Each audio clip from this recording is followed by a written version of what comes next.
Assalamualaikum warahmatullahi wabarakatuh. Innal hamdalillah hamdan katsiran thayyiban mubarakan. Asyhadu an la ilaha illallah wahdahu la syarika lah wa asyhadu anna Muhammadan abduhu wa rasuluh. Allahumma shalli wa sallim wa barik ala sayyidina Muhammad wa ala alihi wa ashabihi wa dzurriyyatihi ajma'in. Amma ba'd. Ya ayyuhalladzina amanu taqullaha haqqa tuqatih wa la tamutunna illa wa antum muslimun. Sahabat yang dihormati dan dikasihi sekalian, tajuk yang diberi untuk kita bincangkan pada malam ini agak menarik dan sangat menarik, yaitu jutawan akhirat. Bila kita berbicara tentang jutawan akhirat, kita faham situasinya hari ini. Atas kehidupan hari ini, dunia ini kita faham berjutawan, orang yang kaya raya, orang yang punya harta dan sebagainya. Itu yang kita faham. Baik. Tapi bila kita nak berbicara soal jutawan di hari akhirat kelak, dia menarik untuk kita bincang kerana ia mencakupi pelbagai perkara. Dia datang mungkin dengan harta kita sebagai dagangan kita dengan Allah Subhanahu Wa Taala. Kita boleh menjadi jutawan di hari akhirat besok kerana zikir-zikir dan amal soleh yang kita lakukan. Itu terpulang kepada kita. Bagaimana kita nak menjana kehidupan di hari akhirat. Berbahagia dan untunglah orang yang dia jutawannya di dunia, taraf jutawannya itu membawa dia sampai ke hari akhirat, dan hari akhirat lebih daripada jutawan. Lebih daripada apa yang dia dapat, apa yang dia pernah miliki atas dunia. Itulah harapan kita semua. Baik. Pun begitu, kita kena ingat, kita atas dunia ini hidup, diminta kita hidup dalam situasi taat, kita zuhud, kita bertakwa dan bertawakal kepada Allah Subhanahu Wa Taala dengan segala limpahan rezeki yang Allah telah berikan kepadanya. Dia sentiasa berada dalam keadaan berkecukupan dan sentiasa bersyukur atas nikmat Allah Subhanahu Wa Taala, menjadikan hidupnya tenang, menjadikan hidupnya dalam keadaan yang sakinah. Pun begitu menjadi dambaan kepada setiap daripada namanya manusia, sama ada di Muslim atau ada tidak Muslim.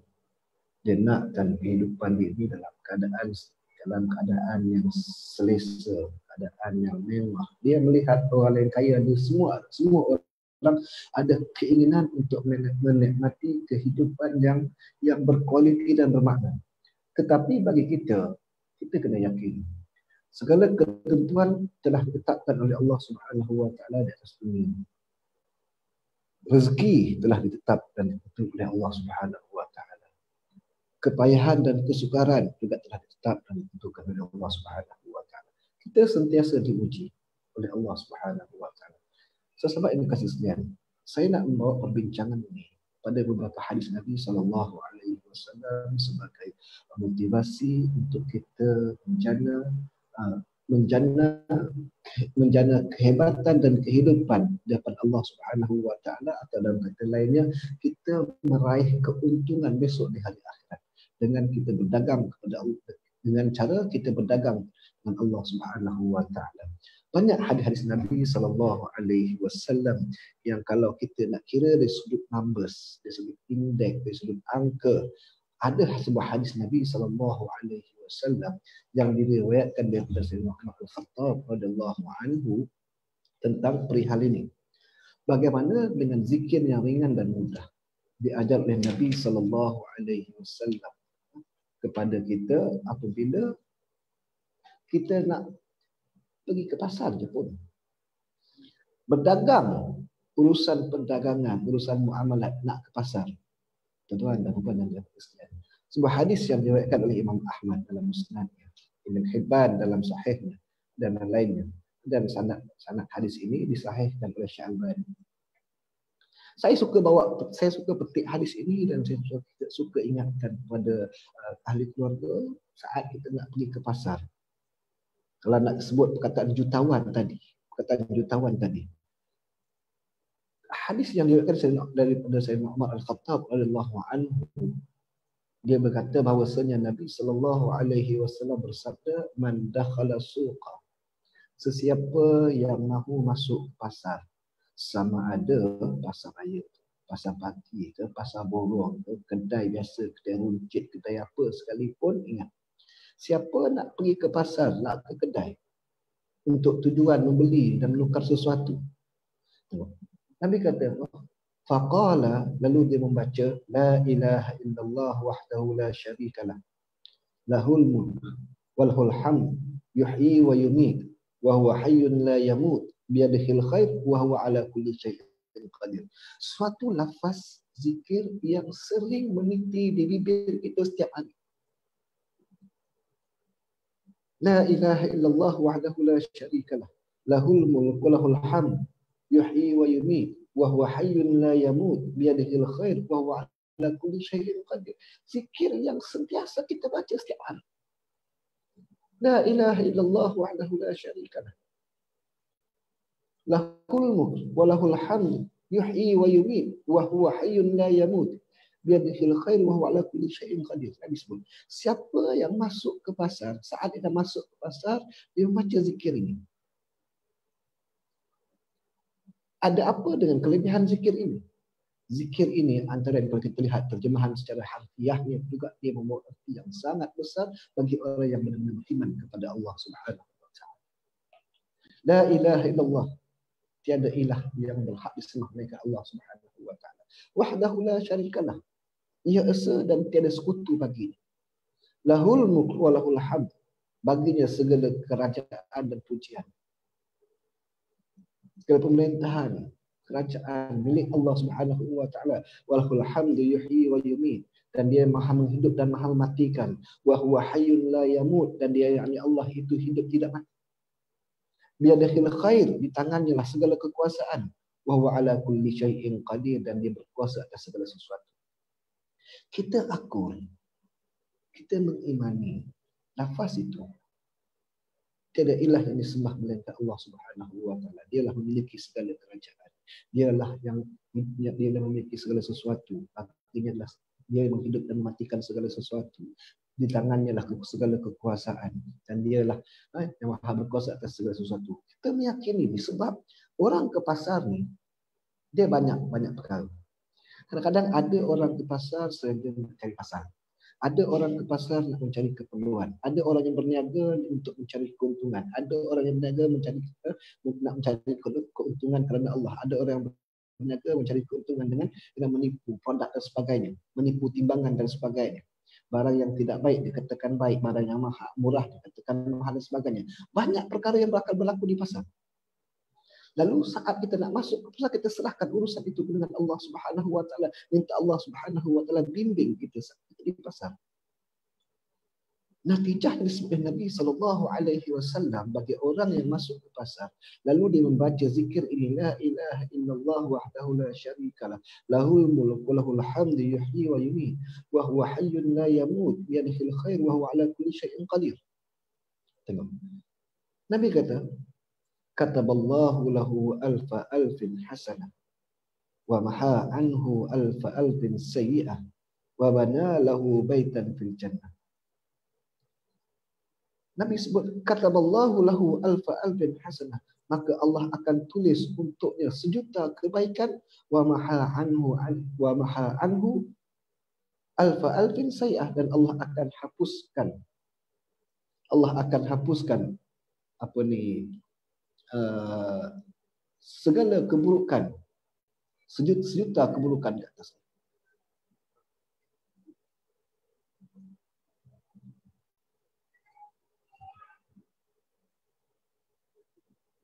Wallahu a'lam, saya tak. Baik. Saya sebab dia sekalian. Nampak? Kataballahu lahu alfa alfin hasanah. Allah akan tulis untuknya sejuta kebaikan, wa maha anhu alfa alfin sayyi'ah, dan Allah akan hapuskan daripada segala keburukan. Sejuta kebaikan yang disebut oleh Nabi sallallahu alaihi wasallam. kebaikan sudah tentu, kebaikan di hari akhirat ganjarannya adalah syurga. Sudah tentu di atas dunia ini bila Allah Subhanahu wa taala tutup, Allah taala hapuskan kepada kita itu sejuta keburukan, itu rahmat daripada Allah Subhanahu wa taala. Dia mungkin juga berupa keampunan dan maghfirah daripada Allah Subhanahu wa taala. Sahabat yang kasih sekalian. Lebih daripada itu, Nabi sebut wa bana lahu baitan fil jannah, dan Allah bina untuknya sebuah mahligai dalam syurga. Hanya kerana saat dia nak masuk ke pasar, dia berzikir seperti mana diajarkan Nabi sallallahu alaihi wasallam. Mengapa agaknya? Mungkin sebab di pasar ni, sahabat-sahabat sekalian, kadang-kadang kita selalu ke pasar, kadang-kadang kita dapati barang yang kita beli tidak sepadan dengan kualiti dan harga yang kita bayar. Kadang-kadang kita tertipu dengan barang yang dipamer, barang dagangan yang telah dipromosikan. Promosi cantik, indah, tetapi balik rumah indah kabar daripada rupa, kita merasa tertipu, kita merasa sangat rugi. Bila kita serahkan urusan dengan Allah Subhanahu wa taala, segalanya itu atas kehendak Allah Subhanahu wa taala, balik-balik buka tak sepadan dengan harga kita. Redha. Kita pas lah, mungkin ada perkara-perkara yang kadang-kadang, ialah sahabat semua, saya nak sebut secara detail pun kita mengalami situasi ini. Ada kadang-kadang barang yang harganya murah tetapi kita tengok kualiti dia sangat baik. Berbeza dengan barang dagangan yang dijual itu dengan harga yang agak mahal tetapi kualiti yang kita dapat tidak sepadan dengan harga. Kadang-kadang ada orang yang cerewet, yang cerewet dan yang cermat ketika berurus niaga. Dia nak barang yang mahal dan barang yang mahal. Sebab pada fikiran dia, bila barang itu mahal, tentu kualitinya baik. Tetapi balik ke rumah, buka, tengok tak sama seperti apa yang diiklankan, seperti mana apa yang dipromosikan. Dia seakan tertipu. Kita orang yang beriman kepada Allah Subhanahu wa taala, sahabat-sahabat. Ini mainan. Sebab itu Allah Subhanahu wa taala dan Nabi sallallahu alaihi wasallam berikan guideline kepada para peniaga supaya mereka tidak menipu dalam timbangan, tidak menipu dalam barang-barang dagangan yang buruk dan yang baik itu tidak dicampurkan sekali. Gradekan kualiti, sebab ini adalah akhlak dan adab kepada orang yang meniaga. Dan kita sebagai pengguna, maka berhak atas kita untuk memilih mana kita nak. Nak murah, ini kualitinya. Nak mahal, ini kualitinya. Baik. Sebab itu, bila dapat bimbingan seumpama ini, alangkah indah dan bahagianya hidup kita mengimaninya. Kita menghidupkan sunnah Nabi sallallahu alaihi wasallam. Nak pasal masuk saja pasal masuk. Kalau kami dekat sini pasal burung dekat. Sampai dekat pintu gerbang pasal burung tu siap-siap doa. Siap kita berkata bismillah tawakkal sallallahu bismillah. Tak apa saja zikir. La ilaha illallah wahdahu la syarika lahu lahul mulku wa lahul hamd. Yuhyi wa yumiit wa huwa hayyun la yamut wa ala kulli syai'in qadir. Lazimi kita membaca zikir ini saat kita masuk ke pasar. Setelah berurusan dengan Allah Subhanahu wa taala, insya-Allah kita akan dapat ganjaran seperti mana disebut Nabi sallallahu alaihi wasallam. Paling tidak kita sudah menghidupkan salah satu daripada sunnah Nabi sallallahu alaihi wasallam. Kalau kita melakukannya ikhlas kerana Allah Subhanahu wa taala, kan Nabi sebut kata Allahu lahu alfin hasanah, akan ditulis untuknya sejuta kebaikan. Wa maha anhu alfin sayyi'ah, akan dihapuskan untuknya sejuta keburukan. Tak untung tak? Ini dagangan dan urusan yang sangat menguntungkan bagi kita di hari akhirat besok.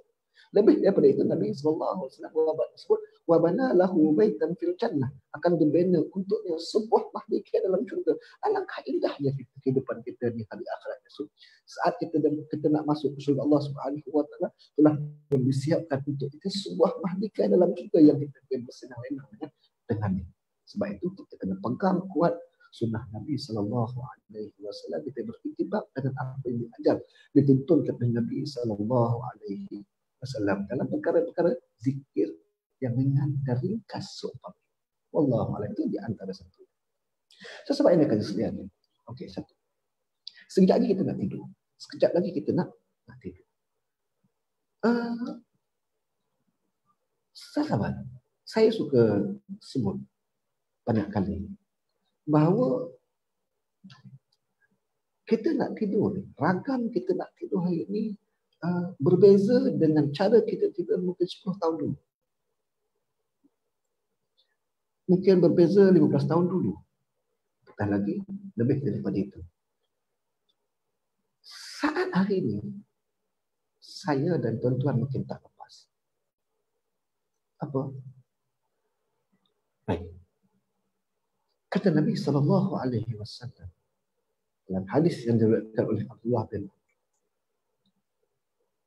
kata Nabi, khaslatani aw khallatani la yuhafizu alaihima abdun muslim illa dakhala al-jannah huma yasirun wa may ya'malu bihima qalilun yusabbihu fi duburi kulli salatin ashra wa yahmadu ashra wa yukabbiru ashra fadzalika khamsun wa mi'atun bil lisan wa alfun wa khamsun mi'atin fil mizan wa yukabbiru arba'an wa thalathin idza akhadha marja'ahu wa yahmadu thalatha wa thalathin wa yusabbihu thalatha wa thalathin fadzalika mi'atun bil lisan wa alfun fil mizan falaqad ra'aitu Rasulullah sallallahu alaihi wasallam yaq'iduha biyadihi qalu ya Rasulullah kaifa huma yasirun wa man ya'malu bihima qalilun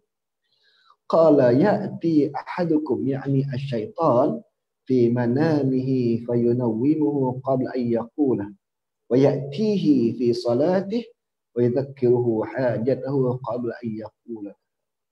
Salah. Ini ujian kita. Kadang-kadang kita disibukkan dengan urusan ini sampai kita lupa untuk menghidupkan sunnah Nabi sallallahu alaihi wasallam. Nabi sebut khaslatani aw hallatani.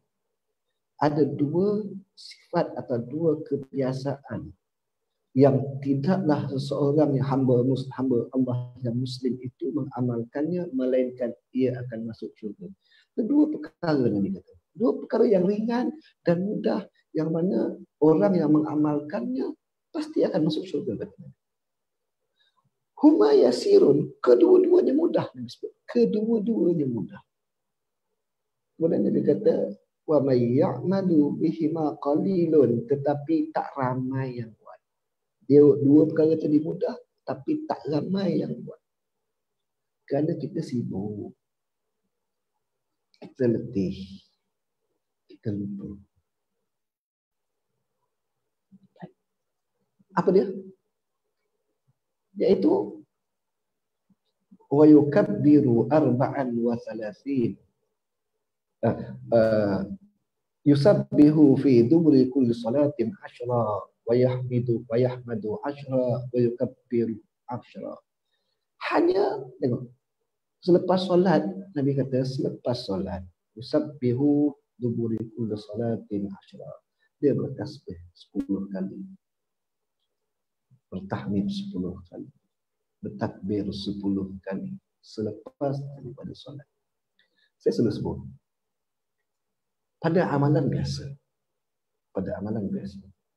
kita disunnahkan oleh Nabi SAW bertasbih 33 kali, bertahmid 33 kali, bertakbir 33 kali yang jadi rutin amalan kita. Tetapi kadang-kadang kita tersibuk, kita ada urusan, sehingga kan nak bertasbih. Itu saya sebut di antara tasbih ini adalah hadis yang kita rasakan bahawa ini adalah rukhsah, keringanan daripada 33 kali menjadi 10 kali. Dalam ringan 10 kali ini pun kadang-kadang kita tak terdu. Sebab kita sibuk. Kita ujian.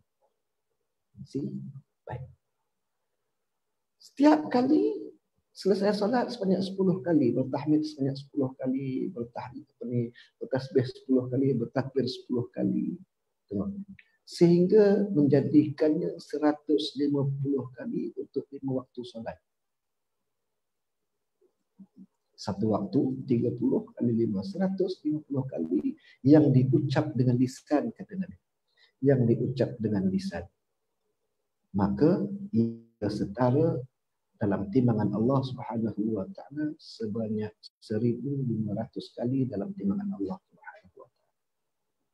Modal kita berapa? Modal kita 150 kali sehari semalam lima waktu. Keuntungan yang kita dapat berapa?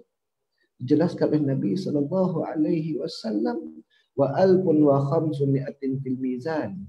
1500 dalam timbangan Allah Subhanahu wa taala. Tak untung lagi. Itu 10. Kalau kita mengungkapkan tasbih dan takbir seperti yang lazim dilakukan 33 kali, sudah tentu dia sangat lebih tinggi nilainya di sisi Allah Subhanahu wa taala. Itu satu. Yang kedua, kelaziman dan kebiasaan yang kedua. Malam ni kita nak start. Nabi kata apa? Nabi kata,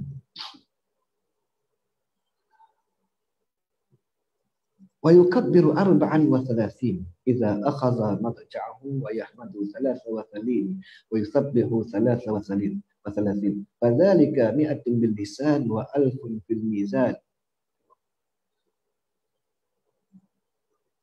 Dan dia bertasbih sebanyak 33 kali sebelum nak tidur. Bertahmid sebanyak 33 kali sebelum nak tidur. Dan dia bertakbir sebanyak 34 kali. Yang diucap bermaksud 100 kali zikir kita kepada Allah Subhanahu wa taala yang diucap dengan lisan saat sebelum kita tidur. Saat kita sudah berada di pembaringan, saat kita sudah pun membaca zikir-zikir yang sunnahkan untuk kita sebelum tidur, doa nak tidur dan sebagainya kita telah baca, maka kita boleh tambah lagi koleksi ibadah kita saat kita nak tidur. Ancamannya apa? Sahabat, saya banyak kali sebut, ancaman kita nak tidur hari ini menunjuk ialah phone kita. Betapa ramainya umat manusia hari ini wajah mereka bercahaya di saat mereka tidur. Saat mereka nak tidur, wajah mereka bercahaya kerana skrin. Lampu daripada skrin, handphone kita. Nak tidur masih lagi sempat nak update status, nak tidur masih lagi layan movie, nak tidur masih lagi main game, nak tidur macam-macam dengan handphone. Kita disibukkan dengan handphone kita. Kadang-kadang terlupa kita nak menghidupkan sunnah Nabi sallallahu alaihi wasallam. Baik. Kita baca zikir sebanyak 100 kali tidur tadi, diselami dengan zikir-zikir lain. Nabi kata apa? Yang diucap sebanyak ia setara dengan 1000 kali pada timbangan Allah Subhanahu wa taala. Benda mudah, Nabi kata khaslatani aw khallatani, perkara yang ringan dan mudah tapi ramai, yang ringan dan mudah, kebiasaan yang ringan dan mudah tapi ramai yang tak buat.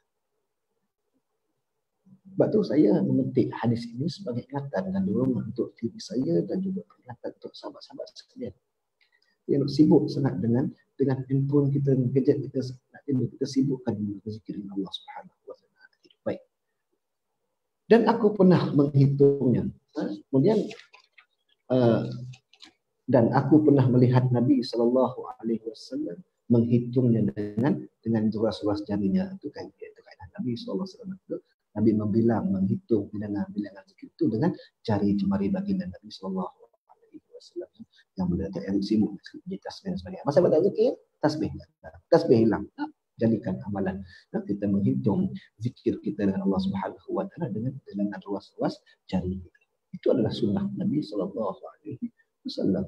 Saya kalau nak cari tasbih yang besar-besar, yang panjang-panjang, yang pelik-pelik, yang viral bau, ini sebab perkara yang tidak mendatangkan manfaat kepada kita. Baik. Maka para sahabat bertanya kepada Nabi sallallahu alaihi wasallam, lalu wahai Rasulullah, bagaimana keduanya dikatakan mudah tapi tak ramai yang buat? Sahabat tanya Nabi, ya Rasulullah, kenapa dikatakan keduanya mudah tapi ramai tak buat? Baik, penjelasan daripada Nabi sallallahu alaihi wasallam ini cukup untuk kita mengambil panduan dan ketiban. Kata Nabi sallallahu alaihi wasallam, syaitan akan mendatangi salah seorang daripada kalian menjelang nak tidur. Nak tidur dalam hadis-hadis yang lain kita tengok. kita lihat bagaimana saat kita nak tidur, kita bangun saja, bila kita nak bergegas masuk ke bilik tidur, maka akan ada malaikat yang akan mengiringi kita dan akan ada syaitan yang akan mengiringi kita. Kedua-duanya menyuruh pada kita, cuma kita tak dengar. Kalau kita dengar, subhanallah, takkan semuanya akan jadi alim, semua akan jadi baik. Pasal tak dengar ni yang jadi masalah. Baik. Kata Nabi SAW, lalu syaitan akan membuatnya tidur dalam keadaan dia tidak sempat untuk membaca kalimah-kalimah tersebut. Kita akan disibukkan oleh syaitan saat nak tidur. Syaitan akan sentiasa mengganggu kita, sentiasa akan menggoda kita, menyibukkan kita dengan urusan dunia, tambah lagi dengan handphone dan gadget. Dalam hadis dari Nabi SAW sebut, syaitan menyeru kepada kita, ikhtim bisyirk, tutuplah harimu dengan keburukan. Lalu kita pun sibuk. Sampai tak sempat nak berzikir. Sampai sempat bismillah pun tak dan. Bismillah tak dan berwuduk apatah lagi. Tak. Malaikat juga mendoakan kepada kita, ikhtim bi khairin, tutuplah harimu dengan kebaikan. Tapi kita tak dengar. Isunya sebab kita tak dengar seruan-seruan itu. Kalau Allah Subhanahu wa taala buka hijab ni sesaat, kita pun tak sempat nak live hijab. Confirm tak sempat. Baik. Kata Nabi SAW, lalu syaitan pun akan membuatnya tertidur sebelum dia mengatakan atau membaca kalimah-kalimah tersebut. Kata Nabi juga, syaitan juga akan mendatanginya setelah dia selesai solat. Lalu syaitan itu akan mengingatkan kepada keperluan sebelum orang itu mengucapkan kalimah tersebut. Pasal kadang tengah solat pun kita ganggu. Tengah solat dia ganggu kita. Tuan, perasan tak? Saat kita solat, segala macam perkara yang kita lupa, kita ingat. Selepas Assalamualaikum warahmatullahi wabarakatuh, istighfar pun tak dan. Kalut. Sebab kita telah diperingatkan tentang ada urusan yang penting, ada perkara yang kita disibukkan. Takkan. Istighfar pun tak dan. Cungit bangun, terus pergi. Istighfar pun tak sempat. Maka kita terhasut. Sebab itu Nabi kata, benda ni dua-dua ni ringan, mudah. Tapi ramai tak kuat. Susah. Berat agaknya. Lepas Assalamualaikum warahmatullahi wabarakatuh. Astagfirullah. Nak duduk hanya beberapa minit sahaja, tak lama pun. Kalau kita melazimi zikir yang disunnahkan oleh Nabi SAW, sejurus selepas solat, dia tak sampai 10 minit. Minit selesai. Dekat 5 minit selesai. Silap. Ringkas lagi daripada itu, tapi tak sempat, berat, susah, payah. Ini ujian bagi kita sahabat. Lalu bagaimana kita nak menggapai harapan untuk kita menjadi jutawan di hari akhirat itu? Sebab yang ringan dan mudah ini pun kita tak terbuat. Jangan kira tentang perkara-perkara yang lain, tentang perkara jihad yang lain, pada agama yang lain. Hak ringan ni pun kadang saya dengan tuan-tuan pun kita diuji dengan ujian yang berbagai. Kita istighfarlah, kita mohon. Sentiasa kita mohon kepada Allah Subhanahu wa taala. Nabi ajar kita, tuan-tuan, beribadah Nabi ajar. Kita minta bantuan dengan Allah Subhanahu wa taala untuk beribadah. Allahumma a'inni ala zikrika wa syukrika wa husni ibadah. Doa yang Nabi ajar untuk kita minta dengan Allah Subhanahu wa taala supaya kita firm, kita istiqamah untuk sentiasa beribadah kepada Allah Subhanahu wa taala. Kita minta dengan Allah Subhanahu wa taala supaya kita sentiasa mengingati Allah Subhanahu wa taala, supaya kita berzikir kepada Allah Subhanahu wa taala. Kita minta Allah supaya ibadah kita ini akan sentiasa dibimbing dan wa husna ibadatik,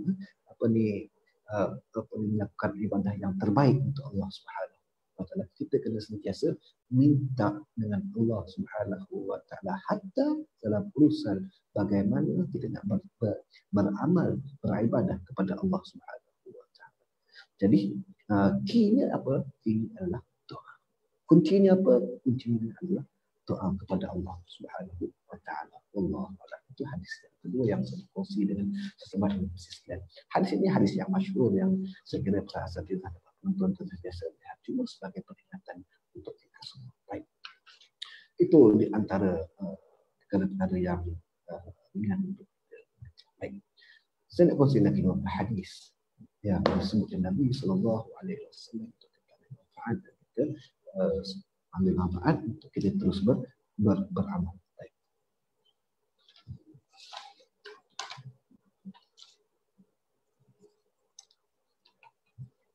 Kita lihat bagaimana peranan kita. Peranan kita dalam situasi pandemik ini. Ada di kalangan sahabat kita yang diuji dengan kepayahan, kesusahan, yang berbagai. Sahabat semua. Ini ujian. Baik. Dalam hadis yang diriwayatkan Imam Muslim, Nabi sallallahu alaihi wasallam "Man tasaddaqa ahadan bi sadaqatin min tayyibin alla yaqbalu Allahu illa tayyiba illa akhadhaha ar-rahman bi yaminihi wa in kanat tamratin."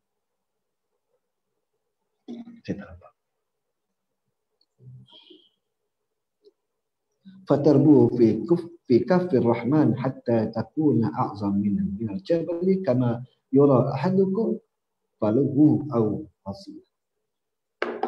Nazar. Ada Muslim. Nabi kata apa? Nabi kata sesiapa yang bersedekah dengan harta yang suci, harta yang dimiliki, harta yang bersih, harta yang keabsahan halalnya jelas, yang bersih. Dan ketahuilah bahawa Allah Subhanahu wa taala hanya menerima yang suci bersih sahaja. Itu peringatan. Ar-Rahman, sifat Ar-Rahman Allah Subhanahu wa taala, ini sifat zat daripada zat Allah Subhanahu wa taala. Kata Nabi Ar-Rahman akan mengambilnya dengan tangan kanannya walaupun sebiji kurma, lalu pahala sedekah itu akan bertambah dan bertambah di tapak tangan Ar-Rahman sehingga ia menjadi seperti satu bukit, ibarat salah seorang daripada kamu yang menjaga anak untanya yang baru susu. Baik, kalau kita lihat peranan sedekah sahabat, dia signifikan sedekahnya Allah Subhanahu wa taala, sedekah di jalan Allah Subhanahu wa taala, ikhlas kepada Allah Subhanahu wa taala ini. Dalam Al-Quran Allah sebutkan bakat sab'a sanabila fi kulli sunbulatin haqqah. Setiap seringgit yang kita infak, kita sedekahkan, Allah akan ganti dengan 700 ringgit. Begitu dalam hadis ini, dengan sebiji kurma yang kita sedekahkan dengan ikhlas kepada Allah Subhanahu wa taala di sumber yang baik dan suci, maka akan diterima, akan disambut oleh Allah Subhanahu wa taala dengan tangan kanannya, dan sebiji itu akan bertambah dan bertambah sehinggalah menjadi sebuah bukit. Baik. Alangkah bahagia sahabat semua. Saya tuan, saya terdengar terlihat ada satu rakaman video seorang pemimpin bangsa Cina. Saya nama siapa? Sebab apa? Sebab dia sangat meyakini infak ini dia tidak pernah memiskinkannya. Dia sangat yakin bahawa setiap yang dia bagi itu Allah akan patuh, dengan Tuhan pasti akan balas balik dengan ganjaran yang melipat kali ganda. David Teo tak silapnya. Saya terlihat itu keyakinan, dan kita inilah kita kena berkongsi rezeki dalam falsafah dia, berkongsi rezeki. Baik, itu keyakinan dia. Kita sepatutnya lebih daripada itu. Tapi itu dia bukan Muslim, tetapi dia meyakini bahawa harta yang diinfakkan itu tidak memungkinkan dia jadi miskin, jadi apa tak. Dia yakin bahawa setiap yang kita bagi sedekah dan amal jariah, infak, pasti Tuhan akan bagi ganjaran, memberikan pulangan yang lebih daripada itu. Itu keyakinan. Baik, dalam hadis ini saya nak fokuskan bahawa dagangan kita dengan Allah Subhanahu wa taala tidak pernah akan memufliskan kita di atas dunia Allah. Itu hadis yang keempat. Ini yang setiap daripada kita inginkan perkara tersebut. Kehidupan yang kekal abadi di hari akhirat itu menjadi jaminan oleh Allah dan Rasul untuk kita. Cuma bagaimana kita nak mengatur urus kehidupan kita di akhirat sana, dia bermula di sini. Sebanyak mana ibadah yang kita lakukan, sebanyak mana zikir yang kita lakukan, sebanyak mana amal soleh yang kita lakukan, ia akan memberikan jaminan kebahagiaan yang sangat besar di sisi Allah Subhanahu Wa Taala, yang sangat memberikan keuntungan untuk kita pada hari akhirat kelak. Baik, sahabat yang dikasihi sekalian, satu perkara yang kita lihat, kadang-kadang atas diri ini kita diuji dengan harta dan kekayaan yang kita miliki. Kita berkeinginan nak sangat sesuatu, mencuba, apatah kita rasa kita ada duit, kita boleh beli apa saja, kita ada rasa kita ada duit, kita boleh makan apa saja, kita boleh beli apa saja keperluan dan kira kita boleh penuhi kehendak dan keinginan kita. Apa saja. Can do. You can do. Sebab kita ada. Baik. Kata Nabi SAW, man taraka libasa tawadu'an lillahi wa huwa yaqdiru alaihi ta'ahu Allah yawmal qiyamah ala ru'usil khalaiq hatta yukhayyiruhu min ayyu halalin imani sya'a yalbasuha. Sahabat, ada 2-3 hadis yang sangat datang. Kata Nabi SAW, siapa yang meninggalkan sejenis pakaian kerana Allah kerana rendah diri kepada Allah Subhanahu Wa Taala, sedangkan dia mampu memilikinya. Wow. Tuan-tuan, bila orang ada duit dan dia jenis orang yang jaga fashion, kita pun tahu ada baju yang jenama yang berbagai, jubah yang kita pakai ni pun ada brand dan jenama yang berbagai, kualiti yang berbagai. Kepiah yang kita pakai pun ada brand dan kualiti yang berbagai. Ada orang yang dia jaga kualiti, yang dia jaga image. Dia pakai pakaian yang rangi-rangi, yang mahal-mahal, ialah kualiti kain berdasarkan kepada harga. Harga ini menentukan kualiti kain. Ada kain yang kita sedap pakai, ada kain yang rasa nampak cantik, pakai tak selesa sebab panas dan sebagainya, macam-macam. Baik, dalam hal ini Nabi nak sebut kepada kita, orang yang meninggalkan sejenis pakaian kerana rendah dirinya kepada Allah Subhanahu Wa Taala, dia pakai apa yang ada dan dia tidak membazir. Dia pakai yang biasa-biasa je dan dia tidak membazir. Dia tak perlu nak beli yang berjenama untuk dia nak memperagakan terhadap sesahabat dia dan kawan dia, nak tunjuk yang dia mampu, yang dia kaya, yang dia trendy. Tak perlu. Kita yang beriman tak perlu. Kalau yang perasan tak perasan juga. Dia nak supaya orang pandang dia ni trendy. Ini orang yang high level. Dia ni orang yang kelas. Sebab tengok baju pun dah tahu, tengok cop baju pun dah tahu, tengok cop seluar pun dah tahu, tengok kasut pun dah tahu. Dan orang ini, kata Nabi, orang yang meninggalkan pakaian ini kerana Allah Subhanahu Wa Taala, rendah diri kerana Allah Subhanahu Wa Taala. Dia tampil di halayak dalam keadaan yang biasa-biasa, pakaiannya pun tidak menunjuk kepada Allah Subhanahu Wa Taala. Bukan dia tak mampu, dia mampu. Dia sangat mampu. Pada kita lelaki sutra tak diharap oleh Allah Subhanahu Wa Taala. Dia nak beli, dia boleh beli. Bukan mahal mana pun lah ni. Tapi dia tinggalkan kerana taat pada larangan agama. Orang lelaki tak boleh pakai sutra contoh. Allah kata Nabi SAW, da'ahu Allah Azza wa Jalla. Da'ahu Allah yawmal qiyamah ala ru'usil khalaiq. Esok pada hari akhirat, Allah Subhanahu Wa Taala panggil dia di hadapan sekalian makhluk yang dihimpunkan di hari mahsyar. Panggil untuk apa? Panggil untuk memberinya peluang memilih mana-mana pakaian keimanan yang dia ingin pakai. Nah, hari akhirat besok, orang yang meninggalkan branding dan trending ini tadi, kerana Allah Subhanahu Wa Taala, rendah diri kepada Allah Subhanahu Wa Taala. Tengok, hari akhirat besok kata Nabi SAW, Allah akan panggil dia di hadapan sekalian makhluk dan Allah bagi pilihan. Pilihlah mana-mana pakaian keimanan yang kamu suka. Baik. Hadis ini hadis riwayat Imam Tirmidzi dengan sanad yang hasan. Baik. Yang senada dengan itu, Nabi sebut, sesiapa yang meninggalkan arak sedangkan dia mampu memilikinya, ayuh pula baru mikis. Apa ni? Bila kerajaan melarang jual minuman keras, semoga orang nak marah. Saya kalau orang bukan Islam marah, itu hak dia. Tapi kalau orang Islam sendiri yang marah dengan keputusan kerajaan supaya melarang penjualan arak serta vodka. Yang marah tu orang Islam, ini ada kepelikan, ada masalah. Baik, kita abaikan. Nabi kata sesiapa yang meninggalkan arak sedangkan dia mampu untuk membeli dia mampu beli, dia mampu untuk memilikinya, tapi dia tinggal bang. Kita insyaAllah tak tangin pun. Maka aku akan memberinya minum arak daripada Haziratul Quds, syurga yang suci nanti daripada segala keburukan. Jangan rasa rugi melihat kemewahan orang lain. Kita tinggalkan itu kerana Allah Subhanahu Wa Taala. Besok di hari akhirat kita akan dapat lebih baik daripada itu. Bila sesiapa yang meninggalkan sutra sedang dia mampu memilikinya, sahabat, boleh saja kalau nak beli. Tapi buat apa kita beli? Kita tak beli, kita tak pakai kerana ini adalah perintah dan larangan kita pegang waktu. Bukan masalah kita tak mampu. Kita mungkin boleh mampu.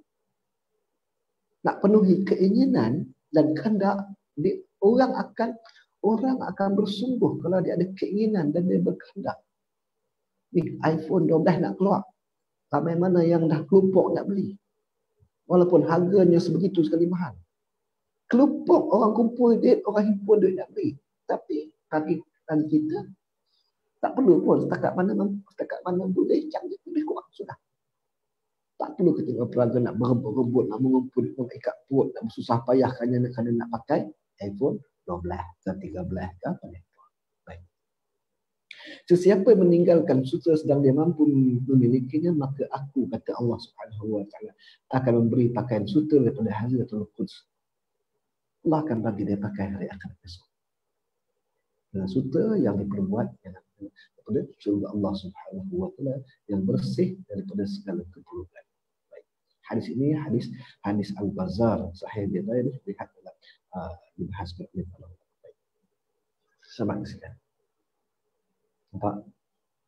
Biar kita tahu kan di akhirat ni dengan maksud kita hidup bersenang lenang di hari akhirat esok dengan amal soleh yang kita lakukan, dengan ketaatan yang kita lakukan di atas dunia ini. Baik. Dan perkara lagi yang saya nak kongsi dengan tuan-tuan sekalian ialah sabda Nabi sallallahu alaihi wasallam, hadis di sahih Imam Bukhari. Nabi sebut kepada kita, as-sa'i 'ala al-armalah wal miskin kal mujahid fi sabilillah al-qa'imul lail as-sa'imul nahar. Orang yang membantu ibu tunggal dan orang-orang miskin. Sahabat semua, situasi hari ini dalam keadaan yang tidak menentu. Dalam keadaan yang tidak menentu ni, nasihat untuk diri saya dan sahabat semua, kita kena kreatif.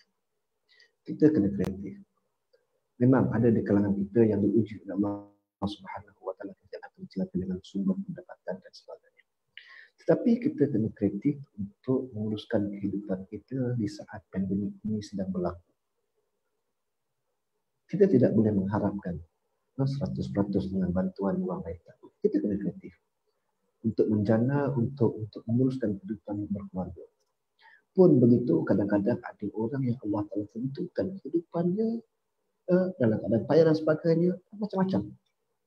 Cuma dalam hadis yang saya nak kongsikan ini Nabi sallallahu alaihi wasallam sebut orang-orang yang membantu ibu tunggal dan orang miskin.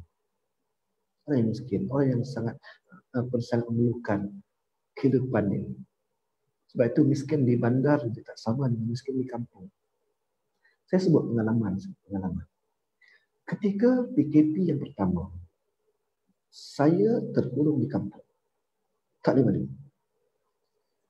Dalam situasi tak ada apa-apa sumber pendapatan, sebab semua bukan kata saya semua itu. Tetapi bila di kampung ni kita ada ikhtiar, kita ada sumber asli yang ada di kampung. Maka kita boleh jana kehidupan kita dan kita bersyukur dengan apa yang ada di kampung. Tetapi kalau miskin bandar ni sahabat semua, bila hilang pekerjaan, tak ada sumber pendapatan, subhanallah, rumah nak kena bayar. Rumah sewa nak kena bayar. Tak bayar itu mahal. Nak makan, nak minum, tak ada apa. Yang duduk dekat apartmen, yang duduk dekat flat dan sebagainya, hutan batu ni nak buat apa? Selain daripada bila keadaan menghimpit, mereka sangat mengharapkan bantuan dan sumbangan orang ramai. Berbeza kehidupan di kampung, sangat berbeza. Sebab tu saya bila PKP yang kedua ini saya berada di sini, memang saya sendiri merasakan situasi ini tak sama macam mana saya rasa PKP yang pertama. Itu saya sendiri mengalami situasi itu. Wow, dia memang sangat-sangat mencabar, sangat-sangat mencabar minda dan kadang-kadang. Tapi ya subhanallah, kami tawakal Allah sebagai bertawakal, bertakwa dan bertawakal kepada Allah Subhanahu wa taala, Allah akan bukakan rezeki kita insya-Allah. Baik. Tapi kita kena kreatif. Kita kena kreatif. Baik. Nabi kata apa? Orang yang membantu ibu tunggal dan orang-orang miskin adalah ibarat orang yang berjihad di jalan Allah. Dan juga ibarat orang yang bangun solat tanpa jemu serta puasa tanpa berbuka. Hadis sahih dari Imam Bukhari. Saya nak concern, nak fokus kepada yang kedua. Nabi kata au qa'imil laila as-sa'imun nahar. Orang yang dia solat malam tanpa henti, tanpa jemu, serta orang yang berpuasa tanpa berbuka. Ini maksudnya apa? Maksudnya Nabi SAW cerita kepada kita betapa hebatnya ganjaran yang Allah Subhanahu wa taala beri kepada orang yang berinfak dan bersedekah kepada Allah, dan dia melakukan amal kebaikan ini, tangan kanan bagi, tangan kiri tak tahu. Dia senyap-senyap memberikan bantuan dan sumbangan. Dia ada tabung, ada infak, dia masukkan segalanya tanpa dia nak sebut pun bahawa ini sumbangan pribadi dia semua. Dia buat kerana Allah Subhanahu wa taala. Dia tahu ada sahabat dia dalam keadaan kepayahan, dia diam-diam, dia pergi jumpa, dia tak heboh, dia pun tak ambil gambar, tak update kat Facebook, tak, dia diam saja. Yang kawan dia pun faham, dia pun tak update, kata dia terima semangat, tak, dia diam, dan dia mendoakan kebaikan kepada orang yang menyumbang baik. Dan Nabi kata, dia seumpama dia mendapat ganjaran ibarat orang yang bangun solat tanpa henti. Tuan-tuan, kita ni nak bangkit tengah malam nak solat ni, subhanallah, ancaman dan sangat besar. Beban sangat besar, susah nak bangkit toilet. Bangkit tengok bola, bangkit tapi nak solat payah. Nak istiqamah itu susah. Tak sahkan solat malam. Ni nak tidur sekali ni, witir pun tak buat. Itu kita. Nampak? Nak raih ganjaran berganda macam mana? Bayangkan ganjaran yang Nabi sebut seumpama dia bangkit solat tengah malam yang tak ramai orang mampu buat. Kemudian berpuasa setiap hari. Takkan mampu kita berpuasa. Kalau mampu pun memang tak boleh. Sebab ada hari-hari dan waktu-waktu yang dilarangkan untuk kita berpuasa sepanjang tahun, tak ada. Katakanlah kalau dia hebat, dia boleh berpuasa setiap hari pun, ada waktu-waktunya kita bertemu dengan hari-hari yang dilarang untuk kita berpuasa. Maka sudah tunggu. Takkan cukup sepanjang tahun. Kalau 366 hari yang dihitung itu, takkan cukup 360 hari. Kita takkan dapat 100% bilangan itu. Sebab ada hari-hari tertentu yang dilarang untuk kita berpuasa. Tetapi bagi orang yang bersedekah, bagi orang yang berinfak untuk membantu orang miskin, membantu ibu tunggal dan sebagainya kerana Allah Subhanahu wa taala, mengharapkan wajah Allah Subhanahu wa taala, mereka mendapat ganjaran seperti itu. Alangkah beruntungnya mereka yang Allah Subhanahu wa taala kurniakan kelebihan rezeki, dengan kelebihan rezeki yang dia ada, dia berinfak kepada membantu meringankan beban orang yang susah kerana mengharapkan balasan Allah Subhanahu wa taala, berbahagia dan beruntunglah dia besok di hari akhirat. Allah itu di antara perkara-perkara yang saya nak kongsi dengan sahabat semua. Mungkin ada banyak lagi lah untuk perkara hadis Nabi yang menceritakan tentang kelebihan dan ada satu lagi yang saya nak sebut, iaitu kata Nabi SAW yang terakhir Nabi SAW, ana za'imun bi baitin fi rabatil jannah. Aku, kata Nabi SAW, menjamin sebuah rumah. bagi orang yang meninggalkan perdebatan walaupun dia di pihak yang benar. Kita ni kadang-kadang, saya dan tuan-tuan, kadang kita beremosi. Kita kadang bisa beremosi. Kita berasa kita betul, orang kata kita tak betul, kita ketegak nak kata kita betul juga walaupun kita betul. Kadang-kadang benda tak betul pun kita bertahan seakan kita tidak betul walaupun kita tak betul. Ketegak. Isunya adalah ketegak. Degil. Nabi kata apa? Aku menjamin sebuah rumah dalam surga bagi orang yang meninggalkan perdebatan. Dia tak mau. Dia jenis kaki nak perang mulut, jenis kaki nak apa, nak bertengkar, tuan-tuan. Kita kena muhasabah. Saya dan tuan kena banyak bermuhasabah.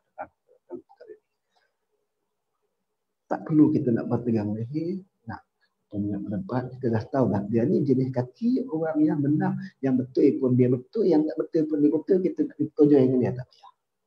Tiga abang. Kita tak payah nak berdebat. Kita tak payah nak bertegang-tegang leher dan dia nak berdebat. Akhirnya bila berdebat dia akan menimbulkan melahirkan suasana yang pelbagai. Dengan berdebat dari kurang lebih, dia akan jadi permusuhan. Bila dah bermusuh, tuan-tuan, dah bermusuh bukan senang nak berdebat. Bukan senang nak baik. Bukan senang. Kepercayaan kita sebelum bermusuh tidak sama dengan kepercayaan kita selepas kita bermusuh. Takkan sama. Takkan sama. Kita kenal baik dengan dia, lepas tu kita bertelingkah, kita bermusuh, kita berada kita baik semula. Dia tidak akan sama kualiti yang sama seperti awal. Kita kena belajar. Lepas tu Nabi kata, Nabi berikan jaminan supaya kita mengambil aktivitas. Sebab kadang-kadang ada tambah lagi isu-isu saya sendiri sekarang tu.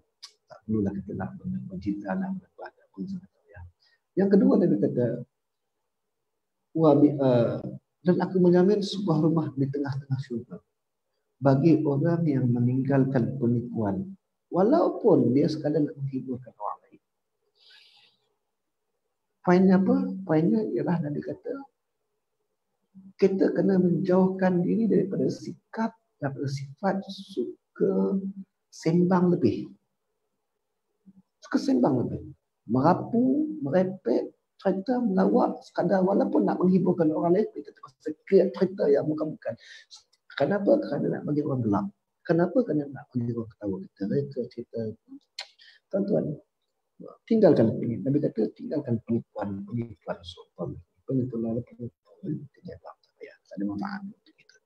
Cerita yang betul-betul sebab kita ingat Nabi SAW sebut pada kita sama semua.